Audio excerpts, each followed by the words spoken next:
Well, good evening, everyone. Welcome to HOPS workshop number 27, I think we're up to now, from glorious Devon, where it's been raining all day.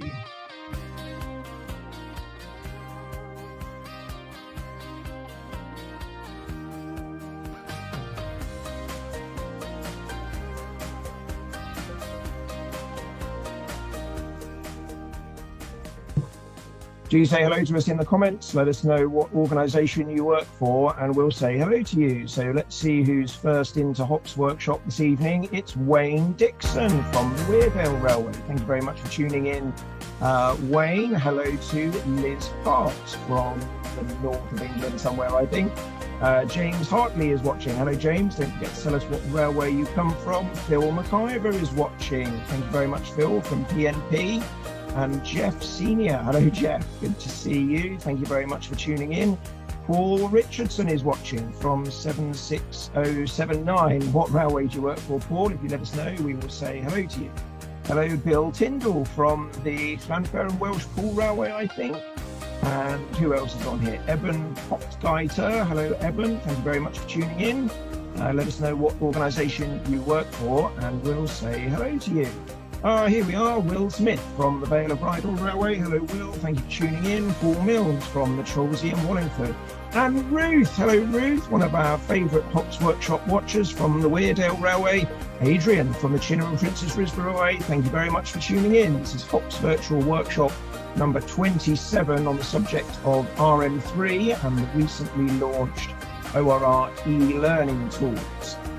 We've got a special guest for you this evening. We'll meet him in a moment, but before we do that, we'll just quickly go through the news, as we always do. So what's in the news today? Well, first of all, that there is an additional workshop next week. There is still one every 6 weeks, and this doesn't upset this cycle, but there's an additional workshop next week on the subject of working at height, because working at height has suddenly come up the agenda quite rapidly. There'll be some other resources from working at height coming out from HOPS over the course of the next week or two, and a extra emergency workshop on working at height, specifically on heritage railways, same time, same place next week. Migration of competence expiry dates to elements has now begun, or rather should have now completed. The work that was waiting for that to take place has now started. So if your perfect roles list does not look like the one, or does look like the one on the screen, sorry, and it's still got some red on it, then you need to act immediately to try and get rid of that red. Otherwise, the system is going to stop working in the way that you have been used to up to now. If your perfect roles list is all green, then you've got nothing to worry about. More than happy to spend time on the phone or on Teams talking you through the process of how to turn those little circles green and convert existing data that's stored on role appointments into elements. If you wish. Advanced HOPS organisations will either have already seen or will see shortly that there's a consultation on changes to the calendars and timetables section of HOPS to meet the demand to be able to have more than one modifier on the same day. So as always with HOPS, we're going around it in a very sort of circuitous way, but the result will be the equivalent of allowing more than one modifier per day. And also the ability to have a special timetable that applies on every day, that there is a timetable regardless of what colour timetable that is, which will be useful for things like cafes and shops and car parks and duty officers and things like that, where it doesn't matter what colour of timetable is running, but the same roster applies. I really hoped to have the update to Spot Report out for you by today, but I'm afraid I don't. But within the next couple of days, so I left it in the news anyway, within the next couple of days, Spot Report and the associated Spot Report pages will reappear in their new HOPS format with the additional ability to upload photos, for the reporter to upload photos of whatever it is they're reporting to the Spot Report. A picture paints 1,000 words. Hopefully that will help in good quality hazard, near miss and safety issue reporting. So look out for that in the next couple of days, the ability to upload photos to Spot Report. Back on working at height again. These are some of the working at height posters that you can expect to see coming out of HOPS in the next week or so. Thank you very much indeed to everybody who's been involved in contributing into those. One general working at height poster and one specifically for loco crews, where it is difficult to avoid, prevent and minimize some of the working at height risks So they'll be published shortly. And finally, you may also have seen the Working at Height e-learning is on the way, and we appealed for people who would be willing to test the e-learning before we release it out to everybody. So thank you very much to everybody who's offered to test the e-learning. It's not onerous, doesn't take all day, but it does help railways in meeting the requirements to deliver training for working at height to those staff who are going to work at height. So if you're interested in testing that, please let me know. Otherwise, you can, again, look forward to seeing that in the next week or two being released. And although it is likely that subsequent e-learning materials that we release will have some cost attached to them because they're very expensive to produce, by way of an introductory offer, you can get the Working at Height on Heritage Railways completely for free to all HOPS Heritage Railways. Right, the rules of the workshop have been significantly reduced today because there will be no template coming out of this. So the usual intro rules apply, which is rule number 1, please join in. Please join in, especially since we have the pleasure of a special guest this evening. So don't waste your opportunity to ask questions or make comments, and we will do our best to ask them and answer them as we go along. Do share your experience and do learn from others' experience. If you know somebody who was not able to join in this video live, then the video will be saved on Facebook, and we'll upload the same recording to YouTube again afterwards. So with no further ado, I'd now like to introduce our special guest for this evening, which is Simon Barber. Her Majesty is Principal Inspector of Railways from the ORR. Good evening, Simon. Good evening, Danny. How are you this evening? I'm good, thanks. Yeah, pleased that it's a bit cooler. Pleased that it's a bit cooler. After the heat wave. So, Simon, you have relatively recently taken up this role as Principal Inspector of Railways. So some railway managers might not have met you yet. Would you like to give a little bit about your background and where you've come from? Yes, so you might have met my my colleague Steve Turner, who's retiring shortly. So I've taken over from Steve as the Principal Inspector for our team that deals with heritage railways across the whole of the UK. I'm relatively new to heritage railways, but I'm not new to ORR and other railways. I've spent 8 years working in the organisation as an inspector, covering network rail, train operating companies, yellow plant operators, and many more. So I've got lots of experience in different parts of our organisation. And before that, I actually worked for a train operating company myself as well. Okay, that's great. Thank you very much. So to make the most of the time that we've got you for, let's go straight on to talking about RM3. Now, RM3 has been around for a little while, but if there's anybody brand new on this workshop who perhaps themselves is new to a management position on a heritage railway, would you mind explaining what RM3 is for beginners, please? Yeah, so the railways and other guided transport systems regulations require railways to have a safety management system. So we developed a tool called RM3. It stands for the Risk Management Maturity Model, and the aim of this is to provide a tool for organisations to measure the maturity of their safety management system. So it's very much designed as a means to benchmark yourself and look and identify ways to improve. Okay, no, that's great. Thank you very much. Now, if we were completely new to RM3, where can we find RM3 resources about how to gauge ourselves in the way you've just described? Yeah, so it's all available on our website, orr.gov.uk. So you can find on there, we have we produced our first version of it about 10 years ago, and it was updated in 2019. One thing from feedback we received was from the heritage sector was that it was sometimes a bit not always fully applicable to the operations of a heritage railway. So we developed a specific topic set for heritage railways, which is very much a slimmed down version of probably about a third of the key criteria that form the usual RM3 document that the rest of the railway uses, but it's specific for heritage railways. So it's a really good tool for people to use. On our website as well, there is we've recently produced an e-learning package of 4 modules.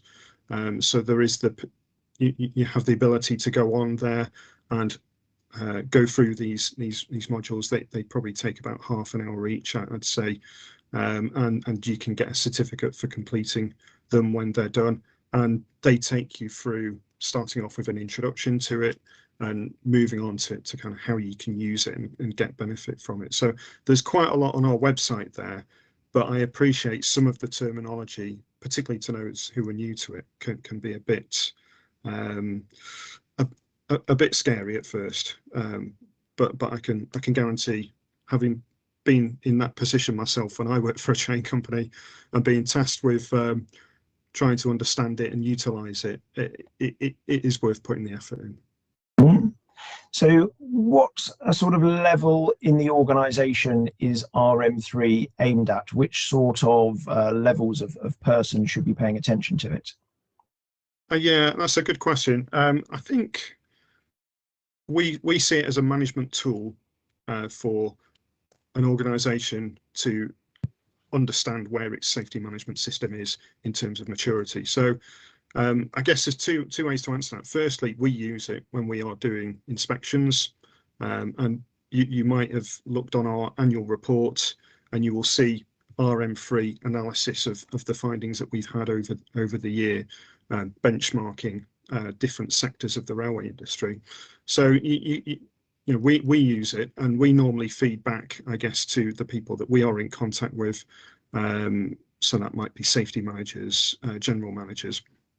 In terms of who should take note of it, I would say it's a really good tool for board members and senior managers to use and understand the output of, because, like I say, it kind of identifies where you've got weaknesses in your management system. So, for example, it could identify that competence is an area where you need to invest a bit more, and that's really a decision that I think needs to be taken at senior management level.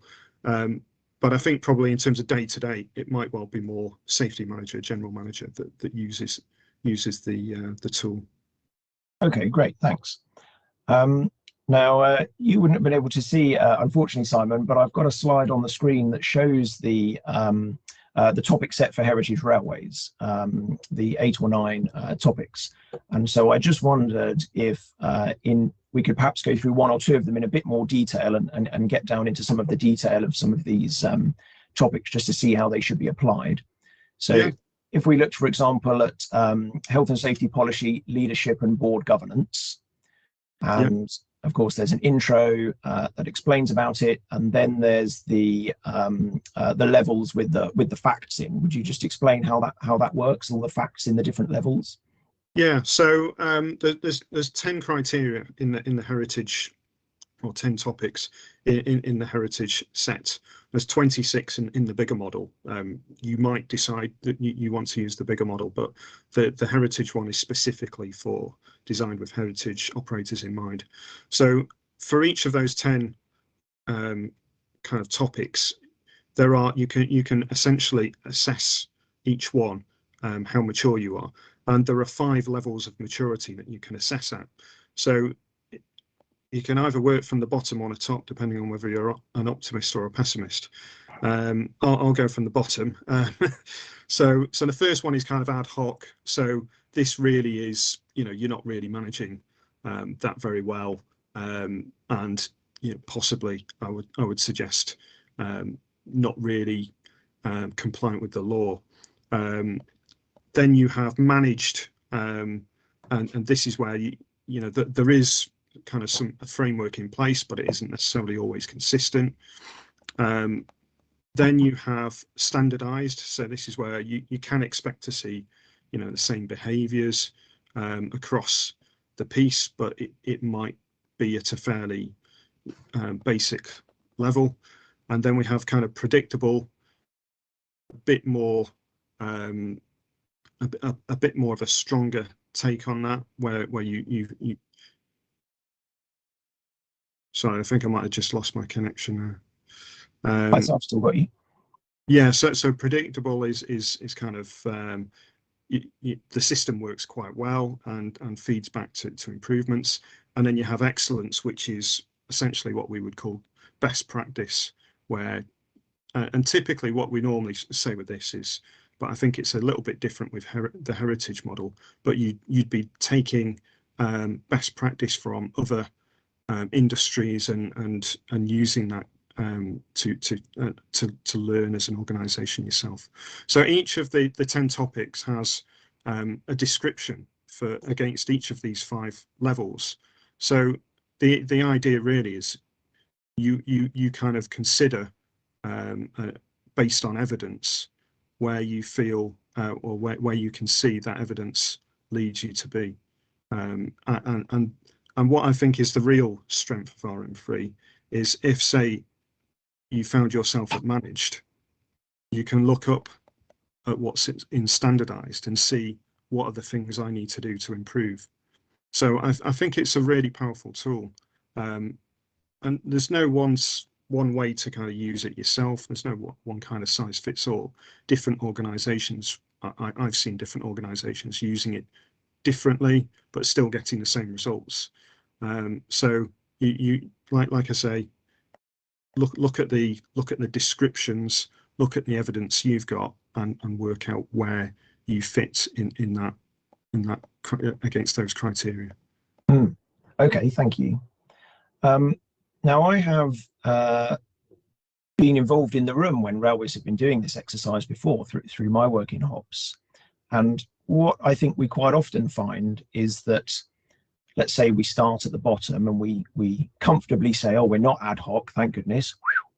And then we look at managed, and maybe we've met 2 out of the 4 things in managed, and 2 out of the 4 things in standardized, and 1 out of the 4 things in predictable. And it seems to rarely be a steadily increasing tick or cross exercise. So how do you think it should be approached if the railway has a number of things in each of the areas that they meet and that they don't meet?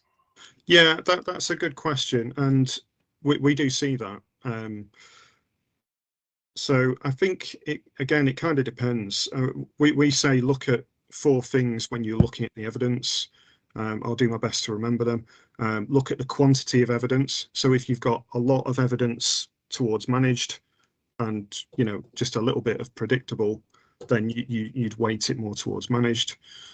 Look at the quality of that evidence. So is that really reliable?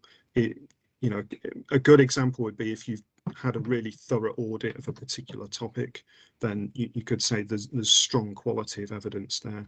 Then look at the currency. So how recent is that evidence? If that evidence goes back several years, then it's potentially weaker evidence than if it was from work done in the last couple of weeks. And a good example there is competency. So if your competency records are really up to date now, but they did lapse a bit 2 or 3 years ago, then you might want to consider that when you're making that judgment. And then the 4th one that I've kind of not mentioned is consistency. So how consistent is the evidence? So I guess your question is where it's not consistent, isn't it? If you do find yourself where you're in a position where, do you know what, I can't decide whether we're standardized or managed, then what we normally say, and you'll find this in the online training, is work to the kind of lower element, so managed, but recognize that there are some aspects which are standardized. We don't tend to suggest that you do kind of half numbers, say, because there is a spreadsheet that goes along with this. So managed would be a 2, standardized would be a 3. We don't like or suggest that you don't give yourself a rating of 2.5. What I would do is, if the weight of evidence was generally split between two levels, I would go for the lower one, but I would normally put some kind of text in there to say, but there were some elements of standardized. And the good thing, like I said, a good thing about it is if you hit two of the four aspects described in standardized, then you know what you need to do to improve. So I guess it's a lot better to comfortably underscore yourself than over optimistically overscore yourself. yeah, yeah. I think the best thing is to be honest. So, if you are honest, that will help you pick out the strengths and weaknesses in your system. So, yeah, okay. But the online learning does go into this in a bit of detail, and it does talk about how you might make these kind of decisions. And there's no hard and fast rule, but like I said, there are those four aspects to consider: the currency of the evidence, the quantity of the evidence, the quality, and the consistency. Okay, brilliant. Let's have a look then at the leadership, health and safety policy, leadership and board governance scoring, just as an example. We won't look at all of them. So I've got, for example, and it's on the screen, which unfortunately you can't see, Simon, so we'll test your memory here. Yeah, no, I've got it in front of me anyway. Oh, okay, brilliant. So if we looked at, say, for example, managed, level 2 out of 5, leadership is viewed solely as a director and senior manager role, and standardized, number 3 out of 5. Yeah. Oh, one thing to just point out, which I probably should have pointed out. So, sorry, go ahead. Yeah. So sorry. One thing to point out, which I didn't point out earlier, is that for organizational culture, we have these boxes which are the culture call-outs. So the idea of that is organizational culture is very difficult to kind of score and assess. So you do that for all of the ones. So this culture box really is there to help you understand the overall picture of culture. So you essentially look at culture slightly differently to all the other criteria, and you would kind of look at how many topics you get a certain culture score for, and use that to identify your culture. So I think that culture box is probably one to just kind of bear in mind, but not focus too heavily on when considering leadership as a topic. So the things I would look at are those 4 criteria that are defined to the left of that box. Yeah. Okay. No, that's no problem. I think the question that I was sort of going to grill you with sort of still applies to a certain extent, which is leadership and management culture in a heritage railway is rightly going to be slightly different from the leadership and management culture in, let's say, Network Rail or First Great Western, or it's just a different type of company set up for a different purpose. They just happen to both be running railways.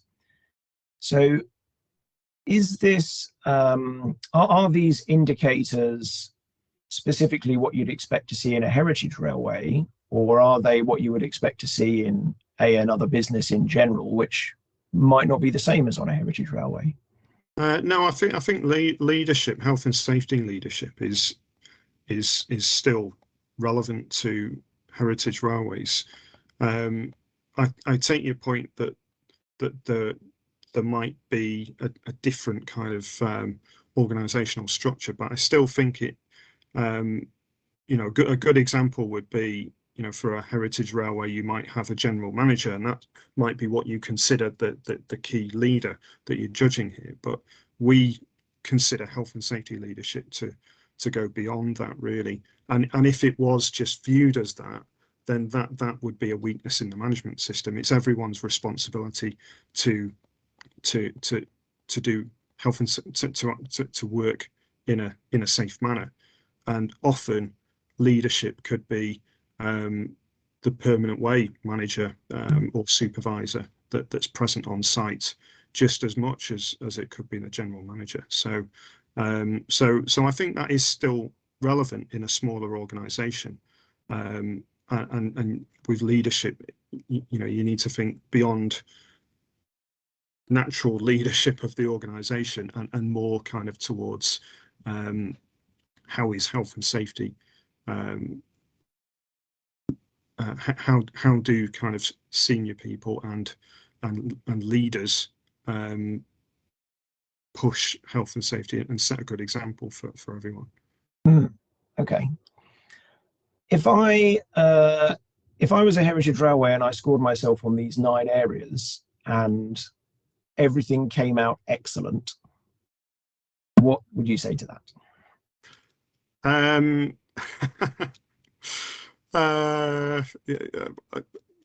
That's a good question.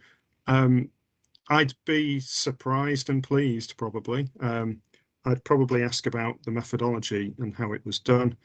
I think it's probably excellence is something to aspire to. I'm not sure how many heritage railways would achieve that across the board. Certainly, when I've done RM3 on the main line, you don't tend to see it's quite rare to see that. You do often see organisations that consistently score highly, but yeah, I'd be surprised, but pleased.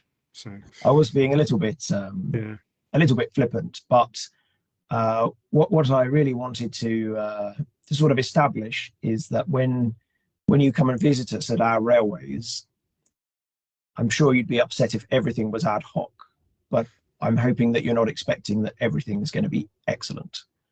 Yeah, I mean, our assessments over the last year have kind of suggested managed is probably the level we see the most.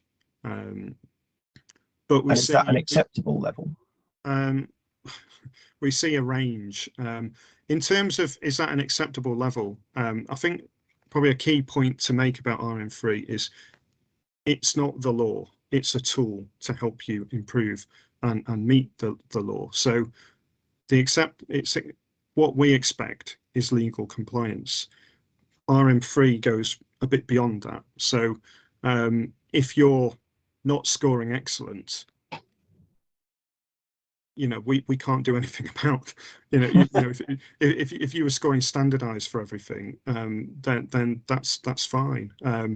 It's here as a tool to start a conversation and make duty holders think about how they can improve. And I think legal compliance is a separate thing to consider elsewhere. If you found yourself at the ad hoc bit, I think that's a point to think, am I legally compliant? And do I need to do a few things more in particular areas? Yeah. Okay. I would just was trying to establish, which I think we have, that some railways I get the impression are a little bit sort of concerned because they're only managed or they're only standardized, and it sounds from what you're saying like that's not something to necessarily be very concerned about, but still to look for ways to improve and to climb up the scale. Yeah, I mean, I think, like I say, the important thing is this is a tool. It's there to help you improve and work out where you've got more scope to improve, and use it as that. So if you're honest with yourself, it will give you those results. The other thing to bear in mind is that if you do an assessment today, that might be different from an assessment you do 2 months ago, because it's inevitably based on a sample of what you see when you're making the assessment. So it's not set in stone. I think the key thing is it starts a conversation and it starts you thinking, where can I look to improve? And like I say, I think the beauty about RM3, having used it myself from the other side of the fence, is if you do find yourself in that managed or even the ad hoc box, you can start to look to see what's in the boxes above and what you can do to improve. And that's where the real strength of it lies. That's great. Let's look at some of the other topic sets. So the second one in the heritage railway set of topics is board governance. I should point out, by the way, just to remind everybody who's watching, and it's great that you've all joined in, but you're all stunned into silence by the looks of it.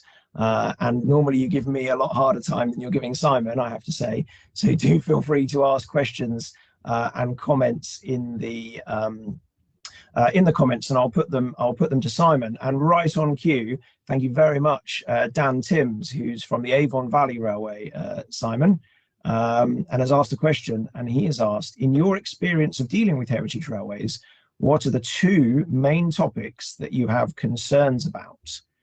So I'll get the list of topics back up so that everyone can see them. There they are. Yeah, no, that's a really good question.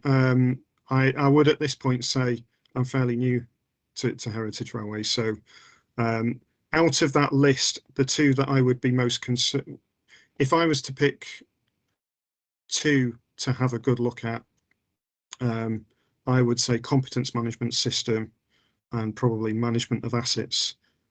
But you know, we've streamlined this list of 10 from 26 already, so these are the 10 that we think are the ones most relevant to heritage railways. But yeah, if you were going to push me for an answer on those, I'd probably say competence management and management of assets. Okay, thanks. That's really great. Good question, Dan. Thank you very much.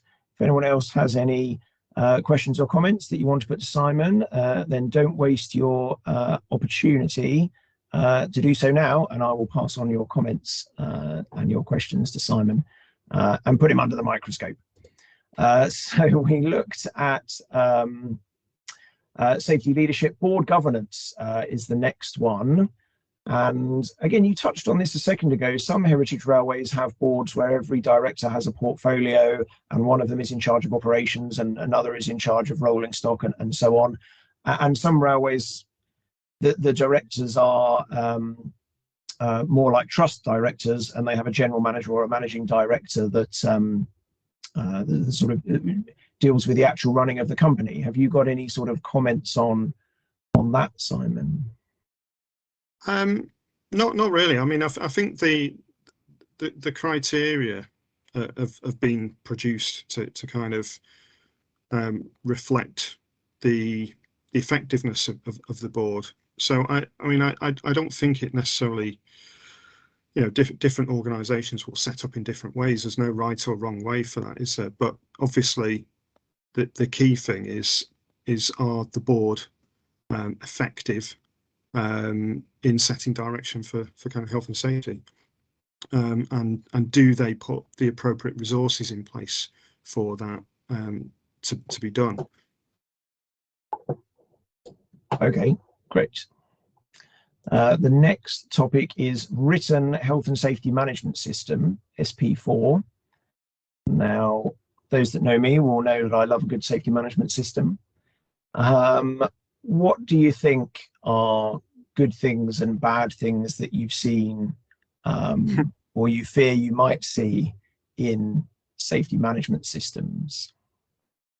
Yeah, I think first of all, making sure it reflects reality. That's kind of the thing that you want to see, a system that actually is written in the way things actually happen, and not just something that sits on a shelf. Obviously, a management system will be proportionate to the railway, so they do come in all shapes and sizes. But yeah, what we want to see is that it reflects reality. It considers the various risks that are relevant to the organisation in a proportionate manner, and that people can understand how it operates. Okay, that's great. Thank you very much. The next one is organising for control and communication. Now, on the previous one, I said I like a good SMS. On organising for control and communication, I'm going to ask, what does that actually mean? Right, sorry, are we talking? We're on OC, the OC set of topics. Yeah, so this is how you kind of, I guess, communicate the safety management system, and also control, so that you make sure people aren't necessarily using different kind of procedures. You know, a classic example is, you know, where you've got one that's been superseded, but the old one's lying around as well. So yeah, so I think the key thing here, the criteria that is relevant that we selected for heritage railways is record keeping and document control, which is OC7, and obviously in the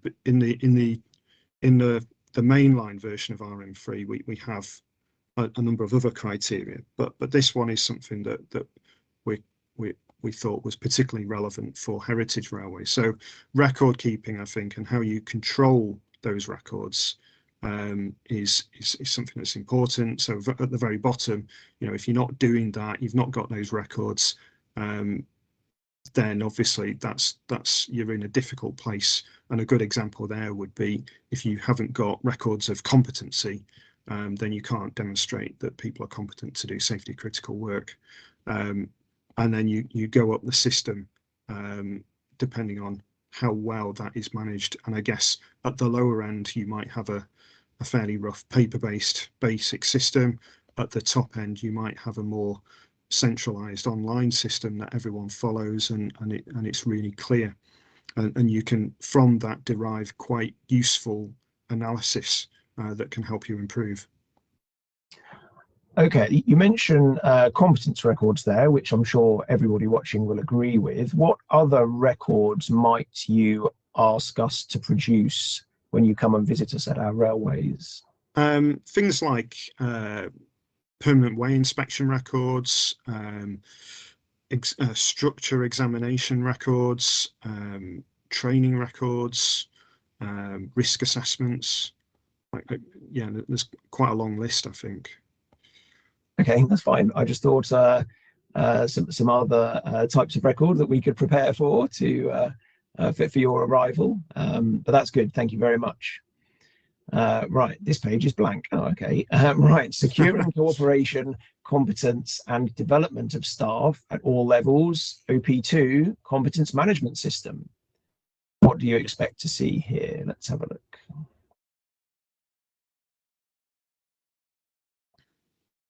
Do you have a sort of a feel for this one, or?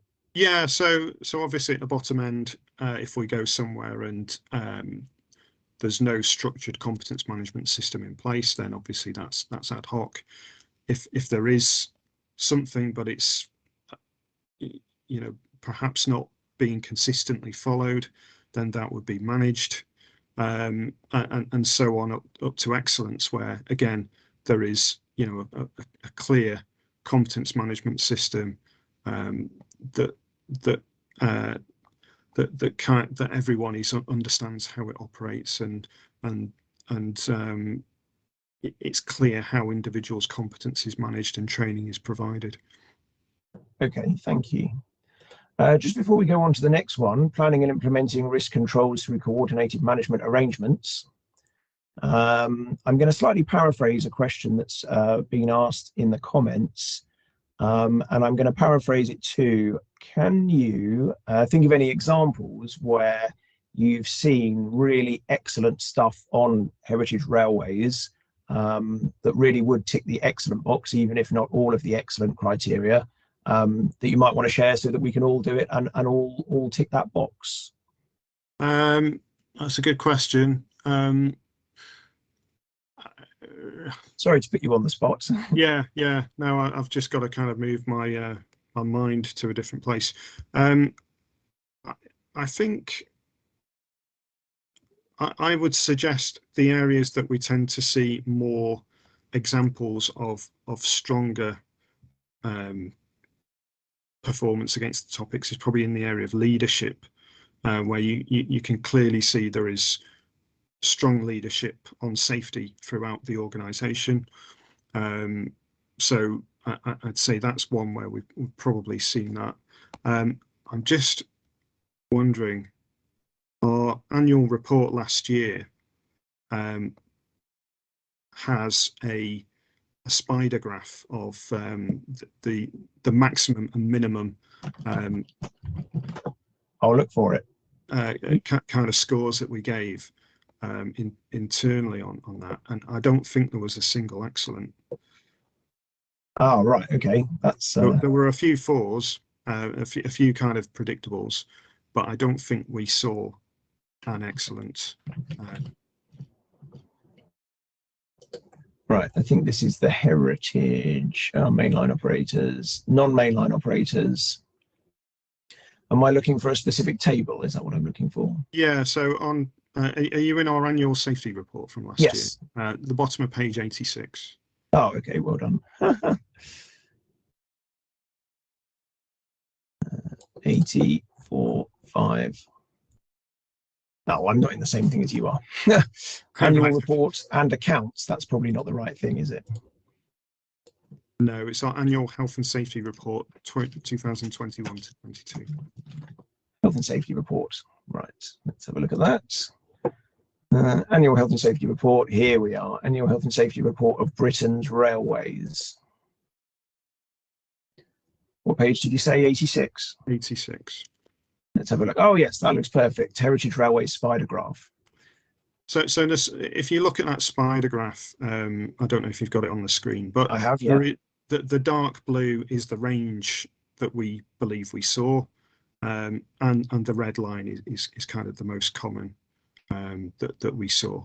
But I think the one thing I would say, and I would caveat this with, is it's always based on a sample. So it's whatever you see on that day. So you might go and look at slightly different evidence and find on another occasion and come out with a slightly different answer, which is why I wouldn't get too, if you find yourself in that situation where you're thinking, am I managed or am I standardized? I wouldn't get too hung up on that. The key thing is to start the conversation and start thinking about it. Okay, that's great. Thank you. I just searched for that document, as if you're watching this video, you'll have seen by just searching on the ORR website. And because I'm obviously under pressure because I was on the video, I went to the wrong thing first. But you saw that it was easy to find when you actually pay attention. So there's lots of materials on here that I've certainly found. And Simon, you mentioned a spreadsheet earlier. Should we quickly try and find the spreadsheet? Because the spreadsheet does plot that spider graph for you, doesn't it? Yes, yeah. So you just plug in your scores, for want of a better phrase, and yeah, it produces a spider graph for you, which is quite a good visual tool to kind of to see it. Here's the spreadsheet. I've got it on the screen. And the online training, I think the 4th module shows you how to use the spreadsheet as well. So if you're not very good with spreadsheets or you're a bit uncertain, you can just watch that video and it takes you through how to fill in. Yeah. So let's go off on a little tangent about the e-learning at the moment, then, because that's something that came out relatively recently, and we've mentioned it a couple of times. Where can we find the e-learning? Yeah, so that's on our website.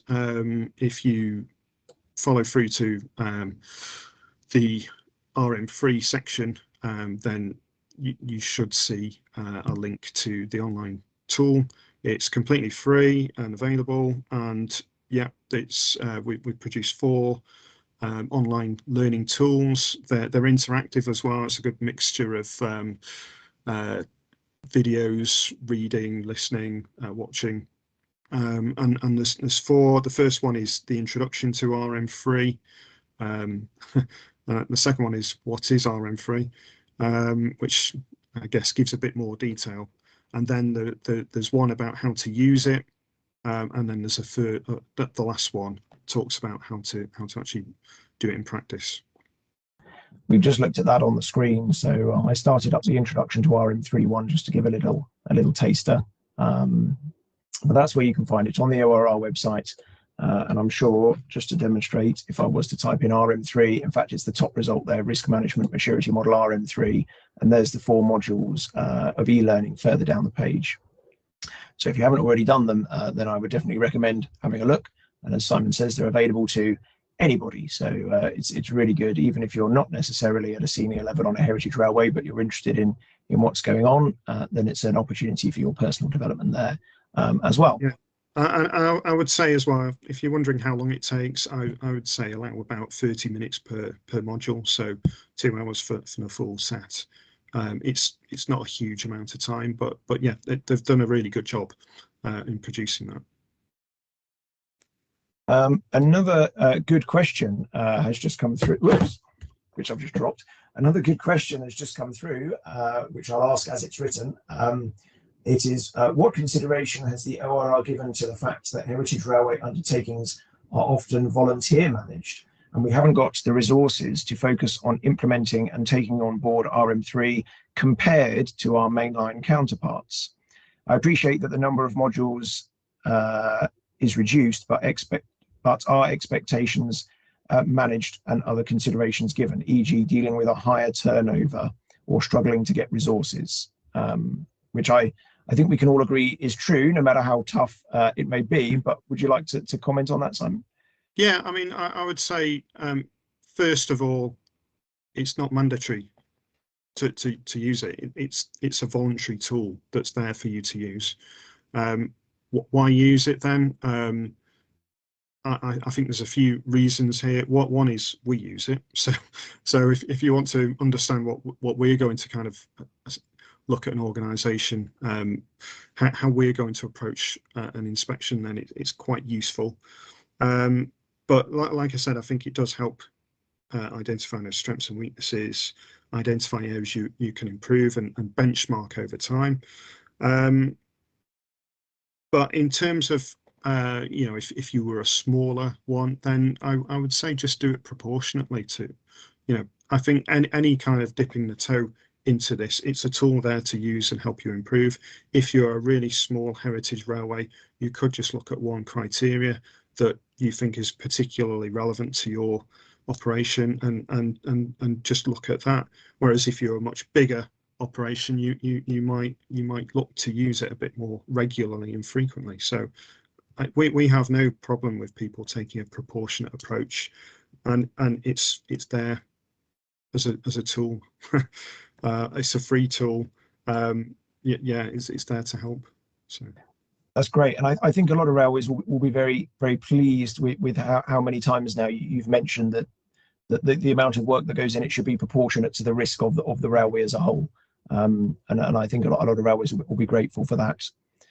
A question's also been asked about whether you see the ORR producing further guidance specifically on how to improve RM3 topics. We mentioned earlier about if you want to see what's in the level above, you can see, and then you can aim for that. But do you see any more guidance coming out in that respect? Yeah, I'm not aware that there's any further guidance planned in that respect. The heritage specific topic set is still relatively recently in terms of its publication.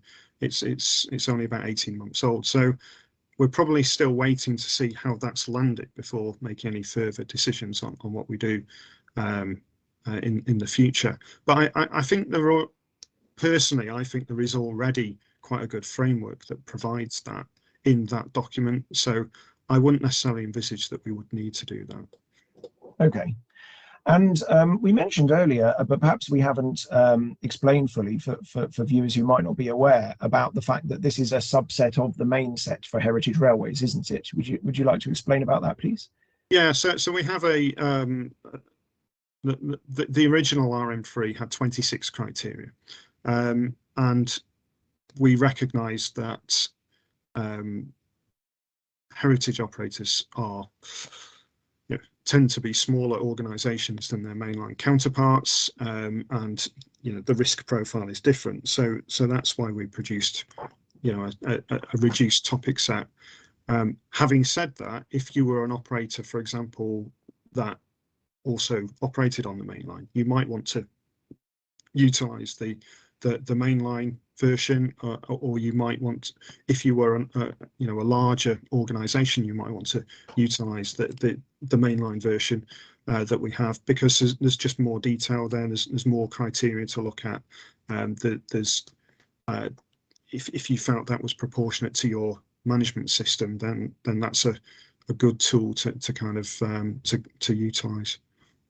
Okay, that's great. Thank you. I've got the slide on the screen again now that shows the topic sets, but I'll just scroll it up slightly.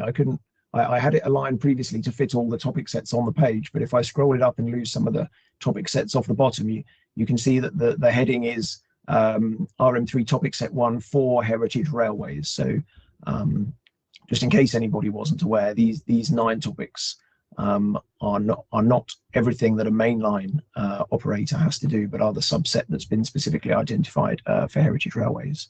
So that's not to say to make it easy or that it should be taken lightly, but it is showing that there's some recognition of the fact that not all the risks that apply to mainline operators apply to heritage railways as well, reflected in this. A question's been asked as to whether you get a certificate when you complete the e-learning. Do you get a certificate at the end? I think we mentioned this earlier. Yes, you do. Yeah. You get a certificate. So you can pin that on the wall, or as David Lowe, who is on the Bure Valley Railway in Norfolk, has said, that it will help with evidence of our own competence to be managers and our own competence to be board members. Right, a good question has just come in, which says, now that the RM3 for heritage sector has come out and will be allowed to be incorporated into heritage sector learnings and culture over a period of time, what is the ORR's next focus or potential output for supporting or guiding or directing the heritage sector? That's a very good question. So just to confirm, to shorten it, you've given us this, and if we all do that well, what will you give us next? I don't think, I'm not sure there's an answer to that, to be honest. RM3 is something that like I say, has been around for 10 or 12 years now. So I think it's a particular, it's its own thing. We don't tend to produce that many other documents that go out, I guess. The other probably recent document that is perhaps relevant to people on the call is probably our level crossings principle document, which came out last year. But I'm not aware of anything that is in the pipeline to highlight at this point, anyway. Is that the one, the principles of managing level crossing safety, is it, that's sort of taking over from RSP7? Yeah. And I would guess that's on your website as well, is it, without guessing? Yes, if you type in level crossings and ORR into your search engine of choice, then it try it. Level crossings. Level crossings, there it is. Oh, in fact, you've reminded me now, embarrassingly. I remember at the time, now when this came out, this video of and there's a specific heritage railway one where they want to put a footbridge in, isn't it, or a foot crossing. I remember that at the time now. But again, you'll see all I did there was I typed level crossings into the search bar at the top of the ORR website, and it found it straight away. And this was a good case study about a heritage railway that wanted to put a foot crossing in, and all the risks and things that they did and didn't consider. Yeah. Sorry, I cut you off there.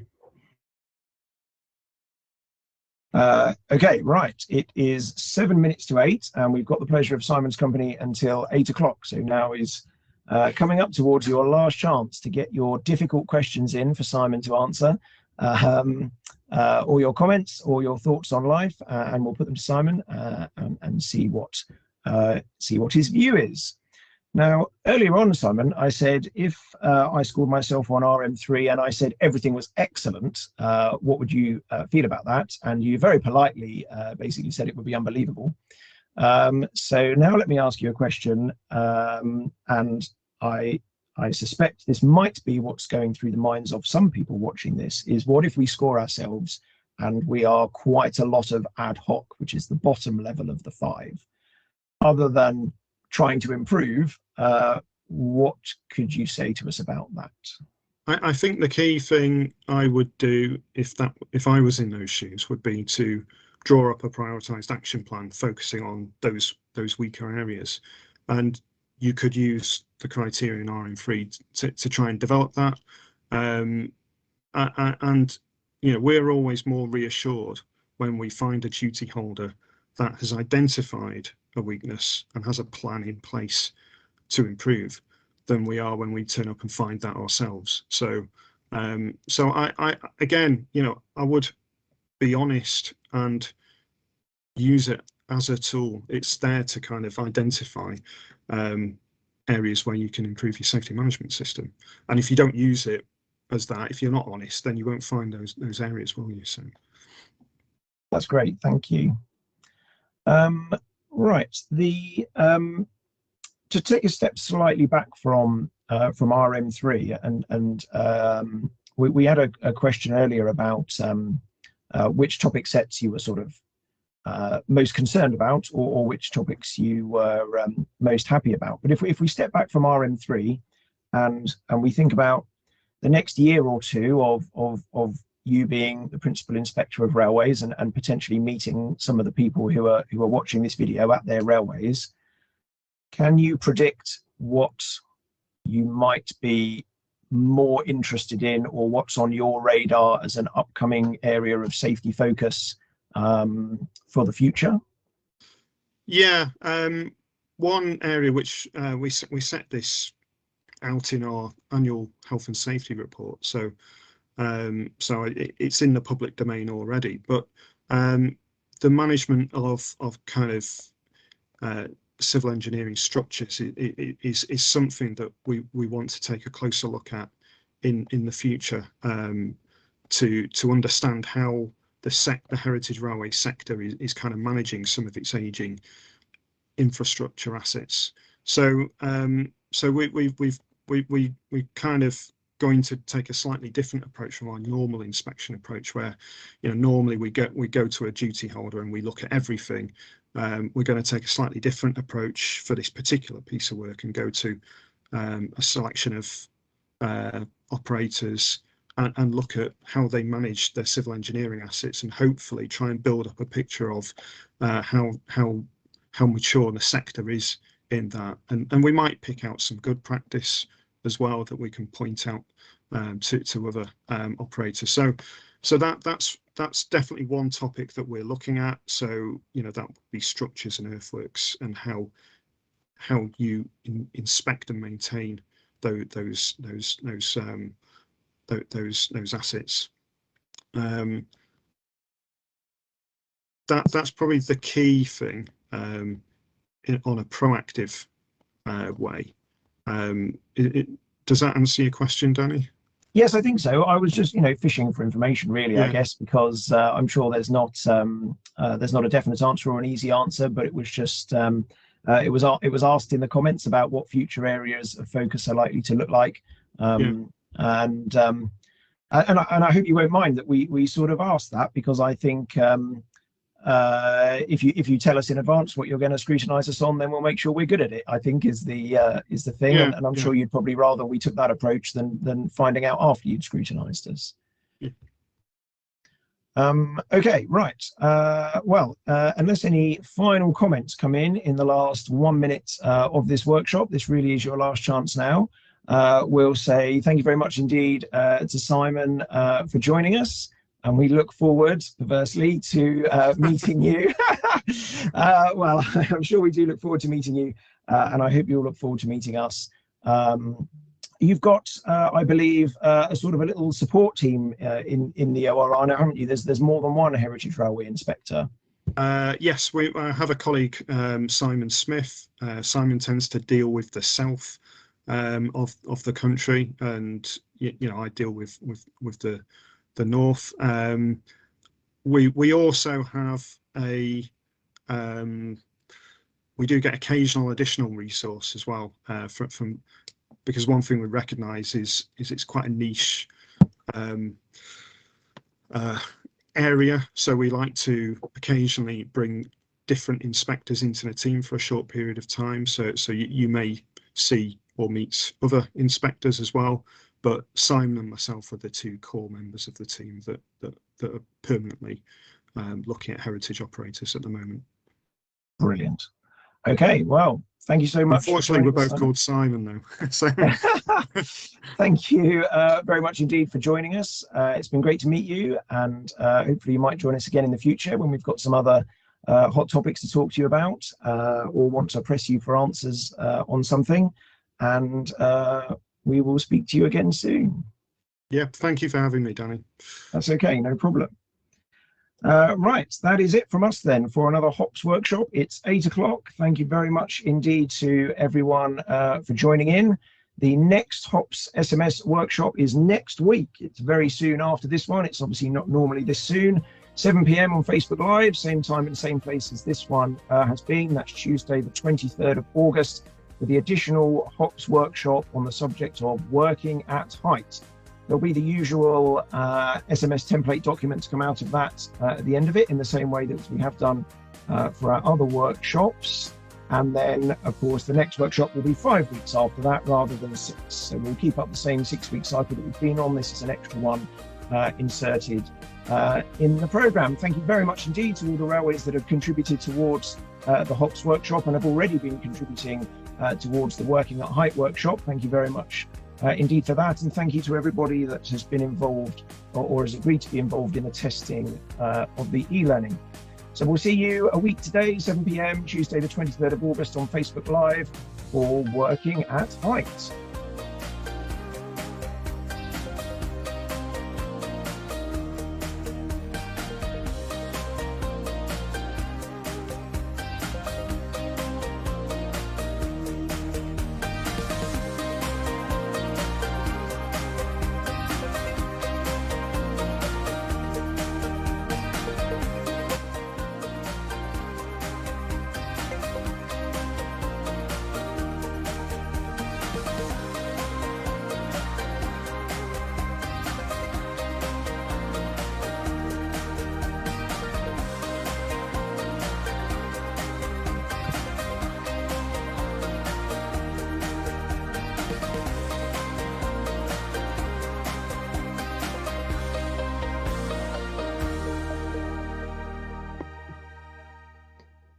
Well, I think more and more people are getting used to the fact that there's normally a little Easter egg for those that hang around to the end of the music. And I'm not letting you down today. I've got a little Easter egg for you that in the next week or so, you'll see an update to the Rail Days app, which is shown on the left-hand side, which now shows railway lines, and you can have more than one dot on the map. So you can put a dot for each of the stations that you want to attract people to. It's up to you to pick which ones that is.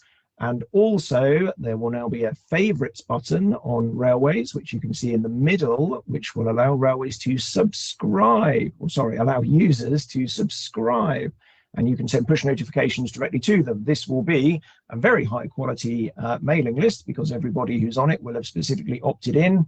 You'll be able to set different channels to make sure that the marketing that you're giving people is focused on what they want to see, such as dining train news or children's events news.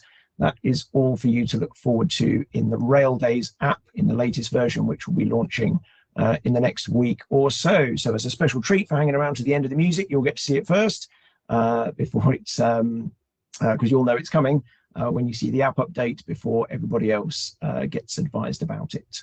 Thank you very much, everybody. Good night.